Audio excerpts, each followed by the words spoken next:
Bagaimana mungkin Bang Radit tuh pengen dikenal nanti suatu saat ketika Bang Radit udah nggak ada, Bang Radit tuh pengen dikenal sebagai siapa?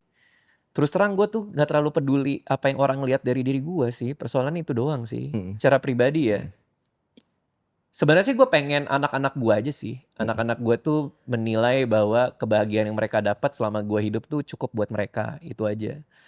Karena ketika udah punya anak bro, semua berubah sih. Buat gue tuh 100% hidup gue tuh untuk mereka sekarang. Termasuk ketika gue udah meninggal nanti, ya mudah-mudahan yang mereka ingat adalah memori-memori baiknya itu. Ya, Tanpa dia harus nyari defisit memori ke orang-orang yang salah, katakanlah kayak gitu ya. ya. Jadi kalau buat gue sih itu. Kalau masyarakat luas sih gue nggak terlalu mikirin sih gue. Karena gue tuh termasuk seniman yang egois menurut gue. Karena gue hanya melakukan apa yang gue suka. Gue tuh sukanya bikin podcast soal kesehatan ya gue bikin aja. Terus tiba-tiba orang pada menganalisa kan kayak ini sengaja tidak mengundang yang viral-viral supaya bisa terlihat sendirian dengan vertikal yang baru gitu. Enggak sih, gue cuman emang suka aja gitu. Ketika Malam Minggu Miko juga orang bilang membawa web series ke Indonesia sebagai format baru. Ya karena gue suka nonton di Office aja, gue egois aja gitu. Sampai stand up comedy pun dibilangnya, ya walaupun gue sama Panji diajakin bikin acara pertama itu ya di Comedy Cafe itu. Cuma kan awal-awalnya gue stand up juga gara-gara buat jualan buku. Hmm.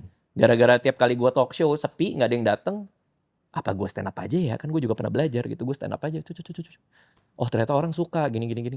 Ya egois aja gitu, hanya emang buat apa yang gue suka doang gitu. Nah, jalan yang gue tapaki dari tahun 2005 sampai sekarang, itu hanya karena gue jujur dan emang gue ngelakuin apa yang gue suka sih, menurut gue gitu. Salah nggak sih Bang jadi orang yang egois seperti itu? Karena tadi pas yang private equity gua tanya, itu lumayan mirip lagi ke gua juga karena gua nggak touch karena gua nggak suka tuh dealing sama Sama orang sama gitu. orang. Tapi kan Iya. lo kan masuk ke apa, Holy Wings ya? Iya, Heeh, sangat selektif lah. heeh. Seumur hidup gue cuman pernah 2 kali berpartner kayak gitu dan ya dua-duanya went well gitu. Hmm.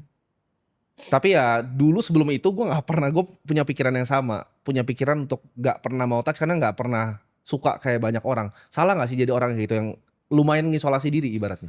Gue tuh udah tidak memikirkan salah atau benar gitu. Gue Nggak hanya peduli aja gitu iya, orang lain. gue cuman mikirin utilitas terbaik buat gue di hidup yang gue jalani dengan kebahagiaan maksimal yang gue punya tanpa membuat orang lain rugi. Oh.